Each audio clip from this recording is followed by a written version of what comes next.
నమస్తే. యూనివర్సిటీ భూముల వివాదము, చర్చోపచర్చలు ఇంకా జరుగుతూనే ఉన్నాయి. సెంట్రల్ యూనివర్సిటీ ఆ 400 ఎకరాల భూమి భవిష్యత్తు ఎట్లా ఉండబోతున్నది? ఇప్పటికీ అధికార విపక్షాలు పరస్పరం ఇంత స్థాయిలో ఎందుకు మాట్లాడుకుంటున్నాయి? కారణం ఏమిటి? ఈ విషయాల గురించి మనం తెలుసుకుందాం. మన దగ్గర సీనియర్ జర్నలిస్ట్ మధు గారు ఉన్నారు. మధు గారు నమస్కారం. గచ్చిబౌలి, కంచె గచ్చిబౌలి భూములు 400 ఎకరాలు, మనం వాటిపైన మాట్లాడుకున్నాం ఇంతకుముందు కూడా. ఆ భూములు యూనివర్సిటీకా లేదా ప్రభుత్వానికా, ఎవరికి దక్కే అవకాశం ఉన్నట్లు తెలుస్తూ ఉన్నది. అసలు ఆ భూముల భవిష్యత్తు ఏం కావచ్చు? హైదరాబాద్ సెంట్రల్ యూనివర్సిటీ భూముల విషయము రాష్ట్రంతోనే ఆగలేదు. అది నేషన్ వైడ్ న్యూస్ అయింది. ఇంటర్నేషనల్ కాకపోయినా నేషన్ వైడ్ న్యూస్ అయింది. సో ఆ నేషన్ వైడ్ న్యూస్ అధిష్టాన వర్గం ఎక్కడుంది? కాంగ్రెస్ అధిష్టాన వర్గం ఢిల్లీలో ఉంది. ఢిల్లీ మొదట స్పందించింది. మిగతా పార్టీలు ఇంతకుముందు ప్రాంతీయ పార్టీలు ఉండేవి, జాతీయ పార్టీ రాహుల్ గాంధీ నుంచి మొదలుకొని కొప్పల రాజు నుంచి మొదలుకొని అందరూ దీని మీద దృష్టి పెట్టారు. ఎస్సీ భూములలో సంకట పరిస్థితిని ఎదుర్కొన్నది కాంగ్రెస్. అయితే ఆ సంకట పరిస్థితి నష్టాన్ని నివారించడానికి మీనాక్షి నటరాజు పార్టీ వ్యవహారాల ఇన్ఛార్జ్, ఆమె కూడా స్వయంగా చొరవ తీసుకొని కొంత మితిమీరు అతిమీరు సమీక్ష జరిపి నష్ట నివారణ చర్యలు చేపట్టారు. నష్ట నివారణ చర్యలు ఎట్లా? అరెస్టులను ఆపడం, కేసులు వాపసు తీసుకోవడం, పోలీసు బలగాలను వాపసు తీసుకోవడం, ఇవన్నీ జరిగినాయి. ఇక్కడ కాంగ్రెస్ ప్రభుత్వం ఈ భూములను ముందే తాకట్టు పెట్టిందని, దీంట్లో మ్యానిపులేట్ చేసిందని, రకరకాల చేతులు మారే 100 కోట్ల చేతులు మారే పరిస్థితి ఉంది అని ఒక ఆరోపణలు, అవి రాజకీయ ఆరోపణలు మామూలే. దానికి ఆధారాలు ఉంటే చూపెట్టాలి, లేకపోతే ఈ బురద జల్లే వ్యవహారాలు ఇవన్నీ పక్కన పెడితే కాంగ్రెస్ పార్టీకి ఈ భూములు ఏదైతే సర్కార్ భూములు ఇప్పటికీ ప్రభుత్వ భూములు, రెవెన్యూ రికార్డులో ప్రభుత్వ భూములుగా ఉన్నాయి. దానిని సుప్రీంకోర్టు ఫస్ట్ టైం సుప్రీంకోర్టు సీరియస్గా స్పందించి సెంట్రల్ ఎంపవర్ కమిటీని నియమించింది. సెంట్రల్ ఎంపవర్ కమిటీ రాష్ట్రానికి వచ్చింది. మానవ వనరుల అభివృద్ధి, మరి చెన్నారెడ్డి మానవ వనరుల అభివృద్ధిలో అభిప్రాయాలు కూడా సేకరించింది. రాజకీయ పార్టీల అభిప్రాయాలను, నిపుణుల అభిప్రాయాలను, అదేవిధంగా స్టూడెంట్స్ అభిప్రాయాలను తీసుకున్న తర్వాత ఈ ఎంపవర్ కమిటీ ఇప్పుడు మనకు ఉన్నది ఏంటంటే, ఈ రాజకీయ ఆరోపణలు ప్రత్యారోపణలు కేటీఆర్, రఘునందన్ లేదా మహేష్ కుమార్ గౌడ్ లేదా రేవంత్ రెడ్డి వీళ్ళందరూ పక్కన పెడితే the main impact, main key ఎక్కడ ఉందంటే ఎంపవర్ కమిటీ ఏం చెప్తుంది అనేది important. Empower committee having every power. ఇక్కడ కాలం కర్మం కలిసి వస్తే నడిచి వచ్చే కొడుకు అంటారు, కాలం కర్మం కలిసి రాకపోతే తాడే పాము అవుతుంది అంటారు. ఇక్కడ రేవంత్ రెడ్డి సర్కారుకు కాలం కలిసి రావడం లేదు. అటు అధిష్టాన వర్గము అండగలేదు. ఏమైతే మేము మనం చూసుకుందాం, గో హెడ్ అని ఎవరు లేరు. అక్కడ చిన్న మచ్చ కూడా రావద్దు, చిన్న అప్రతిష్ట కూడా రావద్దండి. అక్కడ పార్టీ ప్రయత్నం చేస్తుంది. వాస్తవమే, రాహుల్ గాంధీ కావచ్చు, మీనాక్షి నటరాజన్ కావచ్చు. గతంలో పాలకులకు ఉన్న స్వేచ్ఛ ఈ పాలకునికి లేదు. ఒకటి, మొన్న వచ్చిన ఎంపవర్ కమిటీ ఏమి నివేదిక ఇస్తుంది, ఏమి నివేదిక ఇవ్వబోతుంది, దాన్ని ఇన్ఫ్లుయెన్స్ చేసినట్టు కాకుండా ఏమైనదంటే ఎంపవర్ కమిటీ ఒక దశలో స్టూడెంట్స్తో మాట్లాడుతూ ఇది రక్షిత భూములుగా ప్రకటించవచ్చా, అవకాశం ఉందా, దీన్ని ఏం చేద్దామని ఒక ప్రపోజల్ పెట్టింది. రక్షిత భూములు అంటే ఎగ్జాక్ట్లీ రక్షిత భూములు అంటే protection act, forest conservation act కిందకి తీసుకొచ్చి ప్రొటెక్టెడ్ ల్యాండ్ లేదా ఫారెస్ట్ ల్యాండ్, న్యాచురల్ ఫారెస్ట్. ఈ సుప్రీంకోర్టు మన ఎన్విరాన్మెంట్ విషయంలో, ఎన్విరాన్మెంట్ ప్రొటెక్షన్ విషయంలో కొంత స్ట్రిక్ట్గానే ఉంటుంది. ఎప్పుడైనా ఎన్విరాన్మెంట్కి అనుకూలంగానే ఇస్తుంది తీర్పులు. ఎందుకంటే ఎన్విరాన్మెంట్ పోయింది మన దగ్గర, అడవులు నాశనం అయిపోతున్నాయి, రాను రాను పరిస్థితి ఘోరంగా ఉంటుందని తెలుసు. ఈ సుప్రీంకోర్టు ఏం చేసిందంటే 1996లో ఐ థింక్ ఒక నిమిషం చెప్తాను, చాలా కీలకమైన తీర్పు ఇచ్చింది. ఈ టిఎన్ గవర్డ్మ్యాన్ తిరుమల్ కపాడ్ అండ్ కేంద్ర ప్రభుత్వానికి మధ్య ఒక కేసు నడిచింది. 96 96లో తీర్పు వచ్చింది. అంతకు ముందు నుంచి నడుస్తుంది. ఒక ల్యాండ్, ప్రైవేట్ ల్యాండ్ విషయంలో ఎన్విరాన్మెంట్ ఫారెస్ట్ డిపార్ట్మెంట్ దాన్ని క్లెయిమ్ చేసింది, ఇది ఫారెస్ట్ ల్యాండు, దీన్ని డిస్టర్బ్ చేయొద్దని. ఆ సదర్ వ్యక్తి ఏం చేసిండు, కోర్టులో వేసి నో ఇది నా భూమి, ఫారెస్ట్ ఎట్లా క్లెయిమ్ చేస్తారని అప్పుడు కీలకమైన తీర్పిచ్చింది. స్టడీ చేసి ఎన్ని చెట్లు ఉన్నాయి, పొదలు ఎంత, అక్కడ వైల్డ్ లైఫ్ ఎంత ఉంది, నిజంగా ఫారెస్ట్ ఏరియానా, న్యాచురల్ ఫారెస్టా, ఆర్టిఫిషియల్ ఫారెస్టా. ఆర్టిఫిషియల్ ఫారెస్ట్ అంటే నేను చెప్తాను, అలా న్యాచురల్గా ఉండదా, చెట్లు గుట్టలు పొదలు ఎప్పటి నుంచి ఏళ్ళ నుంచి ఉన్నాయా, that may be patta land, that may be private land, that may be belongs to one company, particular company. But ఇప్పుడు ఫారెస్ట్ క్లెయిమ్ చేస్తున్నట్టు ఫారెస్ట్ ఏరియా ఉందా, ఒక కమిటీ చేసారు. ఆ కమిటీ చేసినప్పుడు కమిటీ పరిశీలించి న్యాచురల్ ఫారెస్ట్ ఎక్కువ ఉందని చెప్పింది. అప్పుడు 1996లో కోర్టు ఏమి ఇచ్చిందంటే డీమ్డ్ ఫారెస్ట్ అనేది ఒకటి తెర మీద తెచ్చింది. ఫస్ట్ టైం యాక్ట్లో లేదు. డీమ్డ్ ఫారెస్ట్ అంటే డీమ్డ్ ఫారెస్ట్ మనము ఫారెస్ట్ లాగా ఉంటే ఆ area, even though man made forest, మనుషులు నాటిన చెట్లు వేరు, తరతరాలుగా వచ్చిన చెట్లు వేరు, సహజంగా వచ్చిన చెట్లు వేరు. మనుషులు నాటిన తర్వాత సహజంగా ఉన్నట్టు ఉన్న అడవులైనా, తరతరాలుగా వచ్చిన వృక్షాలు, భారీ వృక్షాలతో ఉన్న చెట్లు పొదలు, వైల్డ్ లైఫ్, రకరకాల బయోడైవర్సిటీ ఉన్న ప్రాంతమైన దాన్ని డీమ్డ్ ఫారెస్ట్గా డిక్లేర్ చేయాల్సిన అవసరం ఉందని సుప్రీంకోర్టు తీర్పిచ్చింది. చాలా కీలకమైన తీర్పు అది. Very wonder. ఆల్ స్టేట్స్కు ఇది వర్తిస్తుందని ఏం చేసింది, అప్పుడే డీమ్డ్ ఫారెస్ట్ను గుర్తించండి అని పెట్టింది. Deemed forest what does it mean by, దాంట్లో డెఫినేషన్ ఏముందంటే న్యాచురల్ ఫారెస్ట్రీ ఉన్నా, అది ప్రైవేట్ భూమి అయినా, పట్టా భూమి అయినా, రెవెన్యూ భూమి అయినా, సహజ సంపద ఉంటే అది that must be bring under forest act కిందకి రావాలన్నారు. అప్పుడు ఆల్ గవర్నమెంట్కి ఇచ్చారు. కర్ణాటక, ఢిల్లీ, మహారాష్ట్ర, మధ్యప్రదేశ్ కొన్ని స్పందించి వాళ్ళు డెఫినేషన్ వాళ్ళు ఇచ్చారు. మేము ఇంత ఇట్లా ఉంటే, ఇన్ని ఎకరాలు ఉంటే మేము డీమ్డ్ ఫారెస్ట్కి గుర్తిస్తామని. మన దగ్గర కాన్స్టిట్యూట్ కమిటీ అయింది ఇక్కడ, అని దాదాపు అన్ని రాష్ట్రాలు కాన్స్టిట్యూట్ అయింది కమిటీ. మన దగ్గర కూడా అయింది, కానీ కాస్త లేట్ అయింది.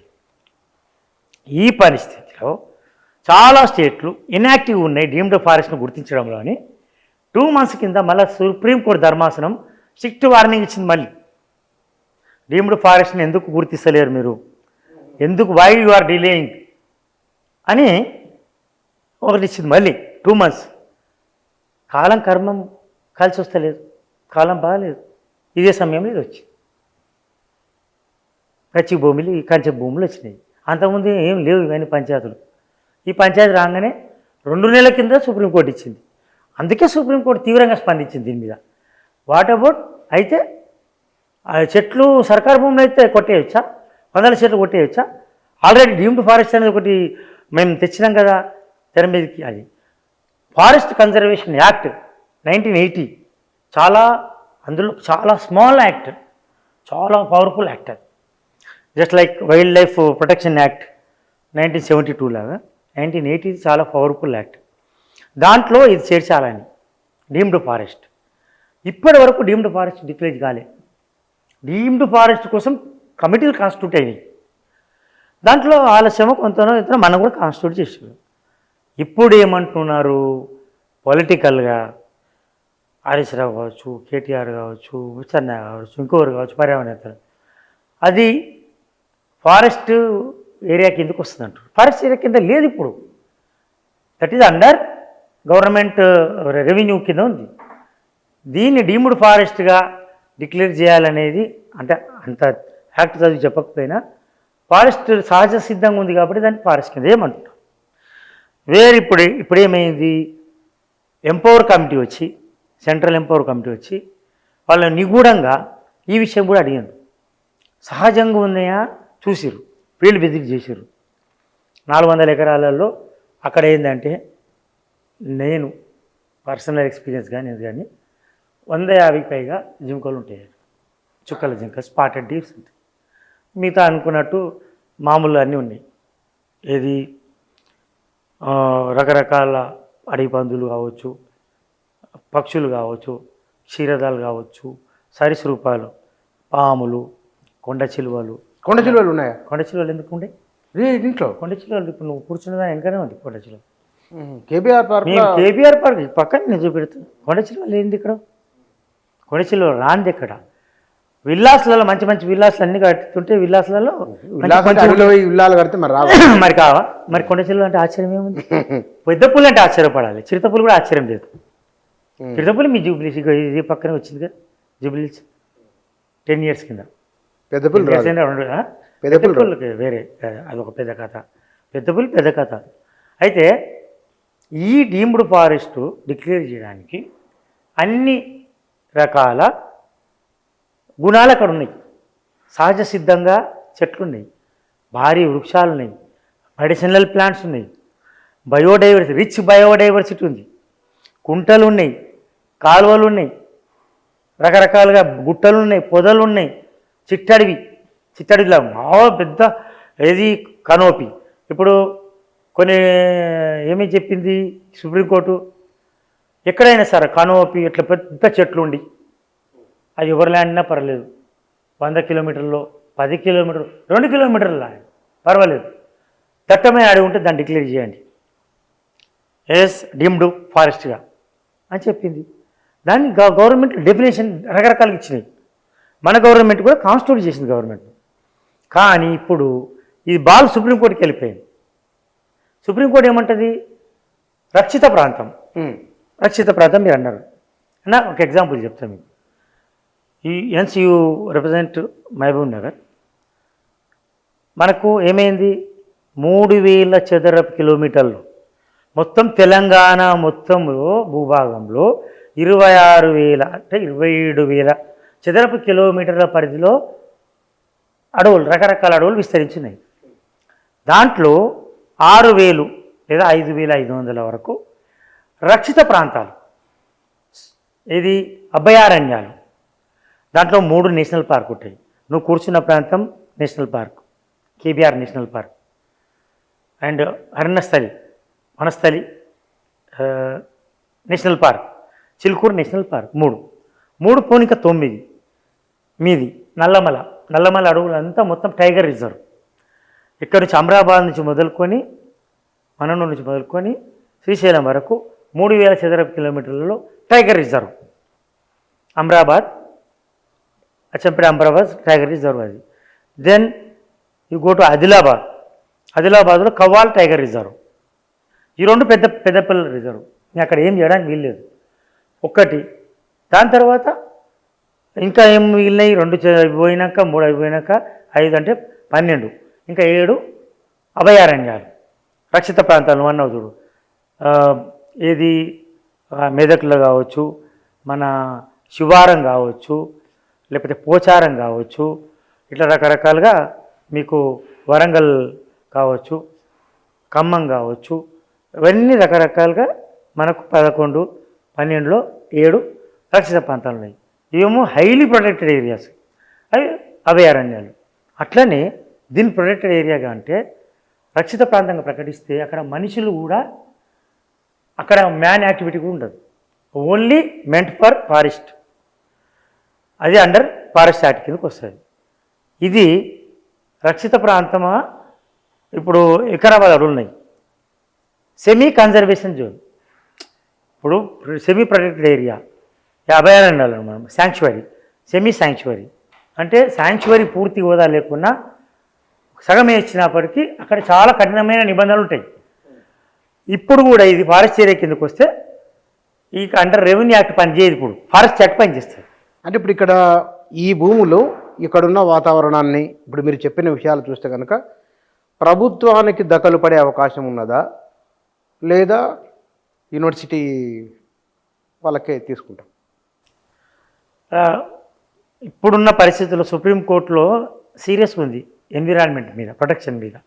నాట్ ఓన్లీ పర్టికులర్లీ తెలంగాణ, ఎక్కడ రేజ్ అయినా వాళ్ళు ఇప్పుడు ఎన్విరాన్మెంట్ ప్రొటెక్షన్కే టాప్ ప్రియారిటీ ఇస్తున్నారు.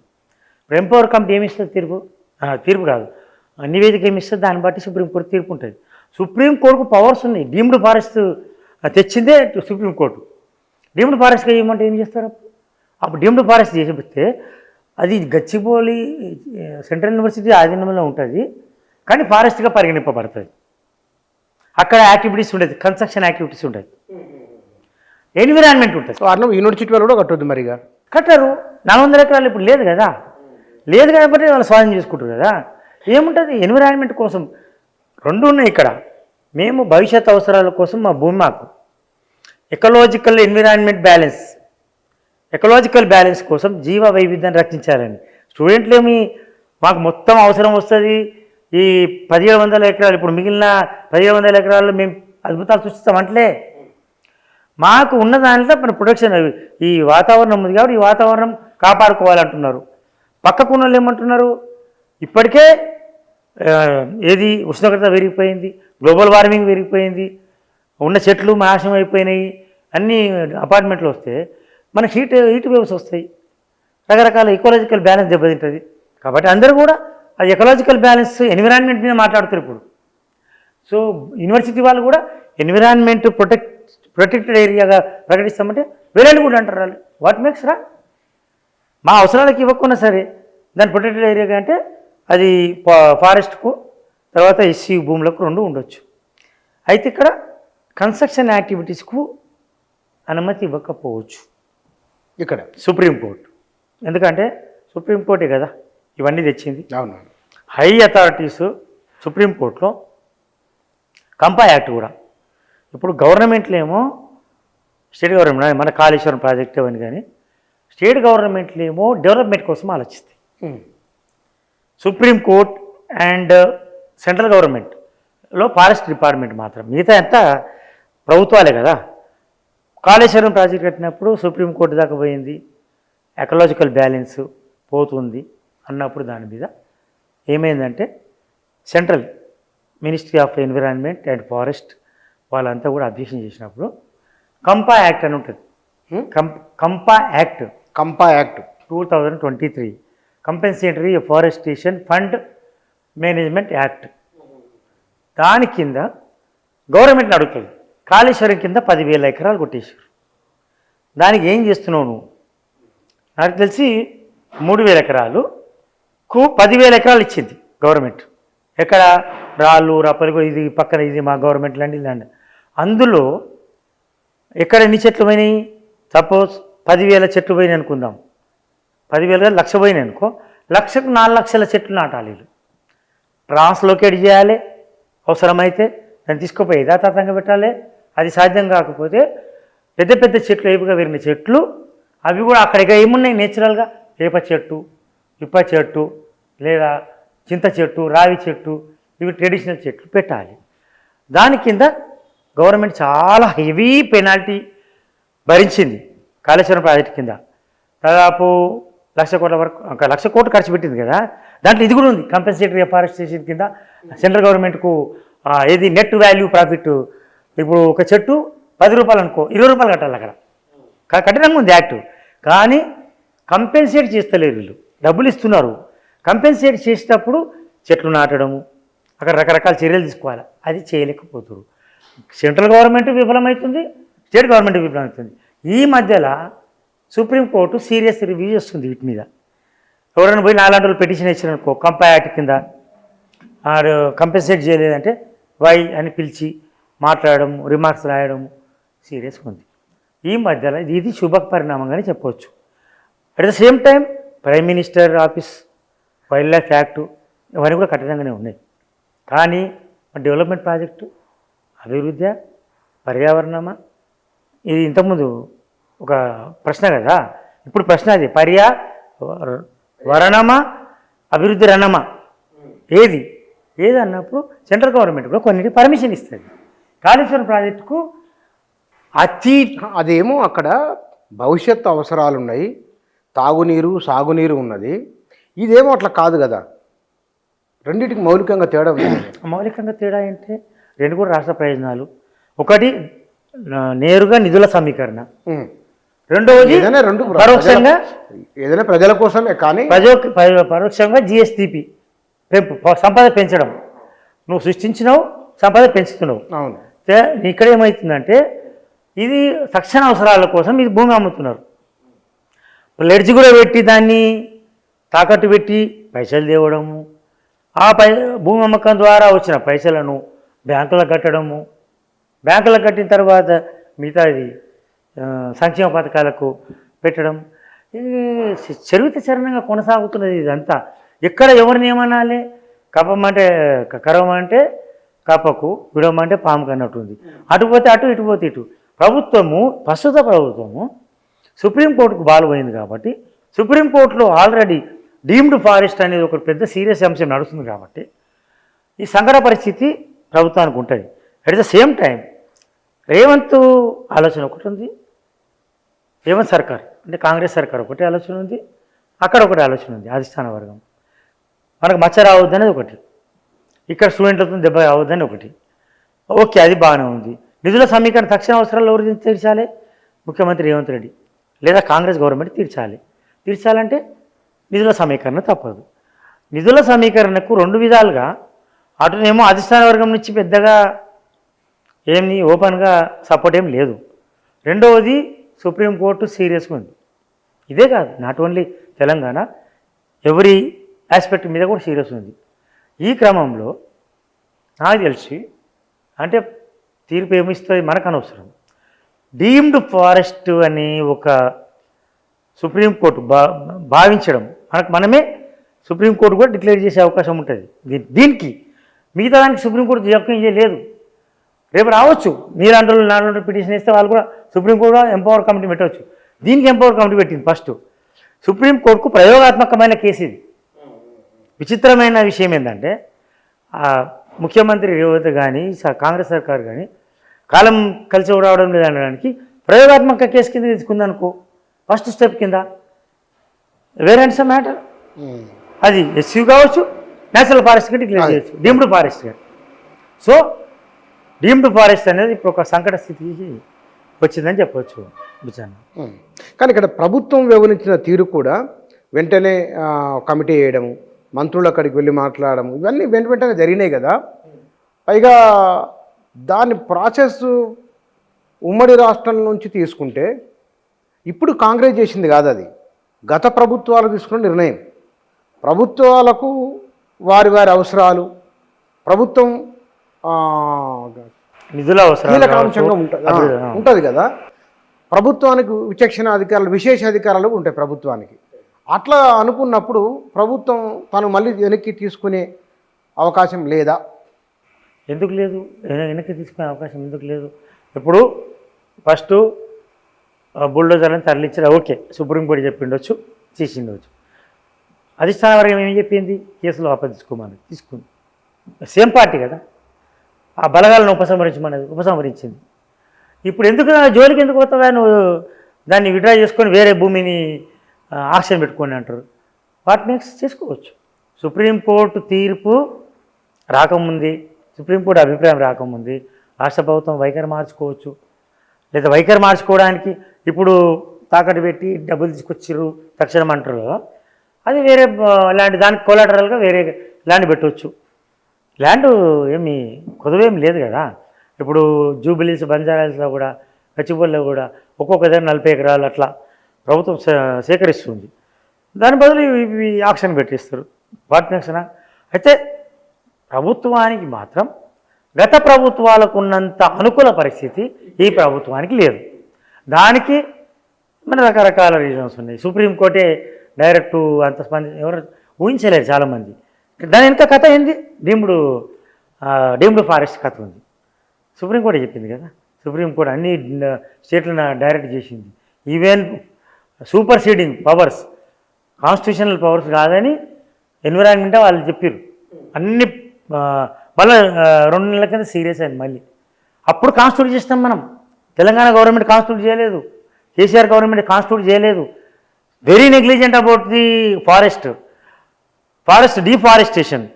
ఫారెస్ట్ కొట్టడంలో కాళేశ్వరం ప్రాజెక్టు ఉండొచ్చు, ఆ మాత్రం వెనుక కూడా ఫారెస్ట్ కొట్టిన దాంట్లో 6% ఫారెస్ట్ కొట్టేసిన ఘన చరిత్ర ఓన్లీ తెలంగాణకే ఉంది. మరి హరితహారం కింద నాటిన మొక్కలేమో మొక్కలు అవి, కొట్టేసిందేమో అడవులు కొట్టడము, మొక్కలను నాటడం. అది ఆర్నమెంటల్ ప్లాంట్స్, భవిష్యత్తుకు పనికిరాని అవి. ఏది గాలి వస్తే వంగిపోతాయి, అలంకృత మొక్కలు అవి. ఇంకోటి విషపూరితమైన కొన్ని మొక్కలు. సహజ అడవిని సృష్టించాలంటే 50 ఏళ్ళు అవుతుంది. నువ్వు ఇప్పుడు చూడండి, మీరు సమ్మక్క సారక్క దగ్గర ఉన్న వరంగల్ అడవులు కానీ అన్నీ కానీ, మేడారం అడవులు కానీ అన్నీ కొట్టుకొని పోయాయి, బోడి అయి మారిపోయాయి. ఈ పరిస్థితుల్లో supreme court and central ministry minister of environment and forest కూడా సీరియస్గానే ఉంది కొన్ని విషయాలలో. ప్రైమ్ మినిస్టర్ కూడా దీనికి కమిటీలో ఉంటాడు, వైల్డ్ లైఫ్ కమిటీ, ఫారెస్ట్ కమిటీలో. కన్జర్వేషన్ యాక్టు చాలా బలంగానే ఉంది. కాబట్టి ఈ మారిన పరిస్థితులు, ఈ జరుగుతున్న పరిణామాలు ప్రభుత్వానికి ఎస్సీ భూములకు మచ్చ తెచ్చి పెడితే, అదే ఎస్సీ భూములు కొంచెం సంకటంగా మారింది. ప్రభుత్వానికి అనుకూలంగా అయితే కనిపించలేదు పరిస్థితి. ఓవరాల్గా గత ప్రభుత్వాలు చేయలేదా? మరి చేసినాయి. ఈ ప్రభుత్వము చేస్తుంది. కానీ ఈ ప్రభుత్వం ఉన్నప్పుడు పరిస్థితి బాగాలేదు, ఆ ప్రభుత్వాలకు చెల్లుబాటు అయింది. కానీ ఈ విషయంలో ప్రభుత్వం మొదలు కొంత 1-2 రోజులు దూకుడుగా ఉన్నప్పటికీ ప్రజల అభిప్రాయాన్ని గౌరవించినట్లేనా? ప్రజల అభిప్రాయాల్ని తలొగ్గక తప్పలేదు. ఎందుకంటే సర్కారులు బలంగా ఉన్నప్పుడు ఎవరి మాట వినాయి, బలైన పడ్డప్పుడే మాట వింటాయి. లేకపోతే ప్రమాదం ఉందన్నప్పుడే వెనక తగ్గుతుంది. సర్కార్ రాజ్యం అనేది అట్నే ఉంటుంది. ఆ రాజ్యంకి ఏమైంది? డక్క తగ్గింది బాగా. ఇట్లా పార్టీలో సపోర్ట్ లేదు. అటునుంచి ఎట్లా చేయాలి? ఇప్పుడు ఎక్కడ తేడా వచ్చిందంటే, రాత్రికి రాత్రే, ఇప్పుడు గవర్నమెంట్ ల్యాండే కదా అది, ప్రైవేట్ వాళ్ళు చేసినట్టు గవర్నమెంట్ కూడా చేసింది. రాత్రి బోర్డులు పెట్టేసి 100 చెట్లు, ఎన్ని చెట్లు అనేది ఇంకా లెక్కలే పెట్టలేదు, కానీ లక్షల చెట్లు అంటారు, 1000 చెట్లు, 100 చెట్లు అయితే నరికేసారు. అది వాస్తవం కనబడ్డది. అది ఒకటి తప్పు పడుతున్నారు జనాలే కాదు, ఎన్విరాన్మెంటలిస్టు, ఫారెస్టు వాళ్ళు. ఇది ఇట్లా అడావుడిగా యుద్ధ ప్రాతిపదిక ఏదో యుద్ధానికి పోయినట్టు పోయేది లేకుండే, కన్విన్సింగ్ మెథడ్లో పోలేదు. లగచర్లలో అదే జరిగింది, ఇక్కడ అదే జరిగింది. కానీ ఫేక్ వీడియోలు కూడా కొన్ని, ఇప్పుడు ఇక్కడ ఈ ఫారెస్ట్లో ఏనుగులు ఎక్కడివి, ఆ రాత్రి పూట నెమళ్ళు ఎగిరినట్లు, ఏనుగులు వచ్చినట్టు కూడా నో అట్లా కాదన్నా.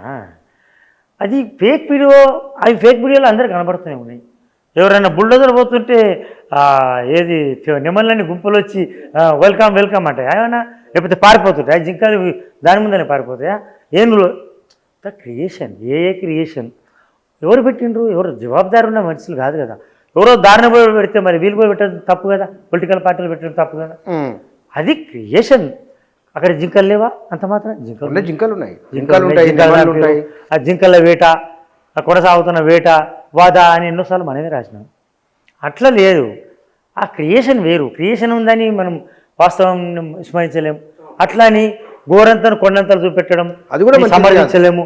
అన్నీ క్రియేషన్ వల్ల నిజాలు కూడా అబద్ధాలు అయిపోతున్నాయి. నిజమేముంది? సహజమైన ఫారెస్ట్ ఉంది, మంచి జింకలు ఉన్నాయి, మంచి బయోడైవర్సిటీ ఉంది, మెడిసినల్ ప్లాంట్స్ అన్నీ ఉన్నాయి. ఎక్కడ చెట్లు ఉన్నాయో, ఎక్కడ వృక్ష సంపద ఉందో అక్కడ జంతు సంపద ఉంటుంది. న్యాచురల్ చైన్ లింక్ల సిస్టమ్, వాటర్ ఉంటుంది, అన్నీ ఉంటాయి, దాని ముడిపడే ఉంటుంది. కాబట్టి ఇప్పుడు ఆ క్రియేషన్ వేరు, పొలిటికల్ పార్టీలు ఆరోపిస్తున్నాయి వేరు. ఈ పొలిటికల్ పార్టీల